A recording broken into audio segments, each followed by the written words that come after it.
2025 erdhi pa trokikur, si një vërtet që nuk pyet në je gati ose jo. Si një vit që nuk të përkëdhet, por të formëson.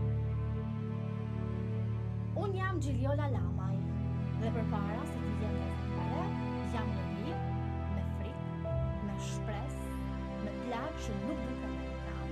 Ky vit më mësoi se jeta nuk ndahet në titull lajmesh, absolutisht. Ajo ndahet në net pa gjumë, në mëngjese ku ngrihesh edhe kur nuk ke forcë.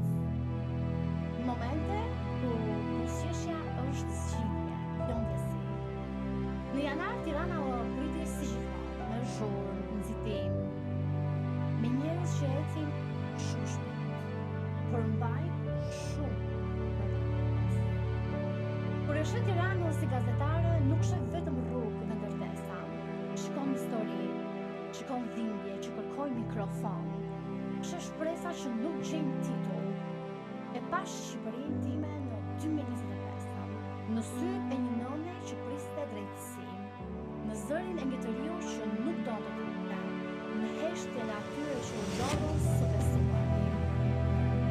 Dhe ndërsa raportoja realitetin, jeta ime personale më private. Dyshime, lodhje, momente ku tjera e vëmë, një botë shumë të madhe. Por familja ishte drita, ajo që nuk kërkon shpjegime. Absolutisht, ajo që të marrë fort edhe kur ti mendon se po shemesh. Minjoja u bë lutje, se kuptova se pa rënë, asnjë maj nuk ka kuptim.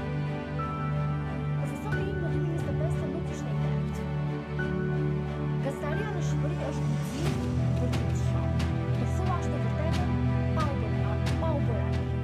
Të pyesësh pa u fiksuar. Të ndriçosh pa u bërë. Ka ditë ku fjala të rëndon në fund.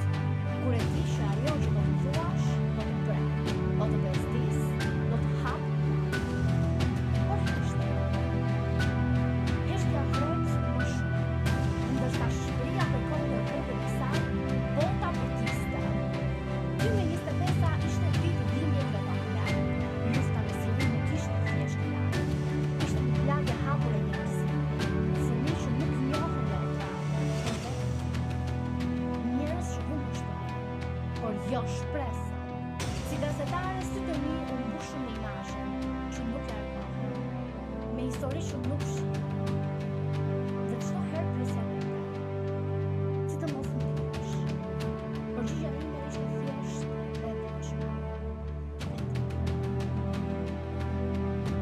Sepse gazetaria pa emocion është vetëm shumë. Unë zgjova të ndjej, të shaj në heshtje, të flas me zemër, dhe megjithatë, 2025 solli edhe sukses. Jo gjithmonë të më kapë dorë, por të më kapë mua. Çdo hap, çdo rrugë, përpara ishte një fitore e vogël.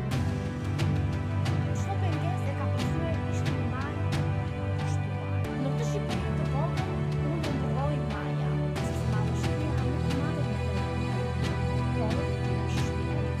Sot në fund nuk jam e vete, por jam e vete. Jam më mirë se atë. Dhe absolutisht falenderoj Zotin që më shet atë që ne nuk shohim, që ka krah për të përshafuar edhe kur bota çon, që na tha gjallë shpresën, kur gjithçka duket e kot.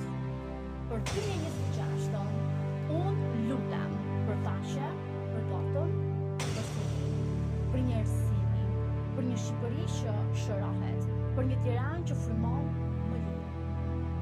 Unë besoj në ditë të bardha, se as çdo natë e gjatë, agimi vjen. Dhe do të vazhdoj të shoh botën në sy, flas për ata që nuk dëgjohen, të prek zemra, edhe nëse nuk më vend. Sepse kjo është gazetaria ime. Ky është rrugtimi. Dhe shpresa është fjala ime e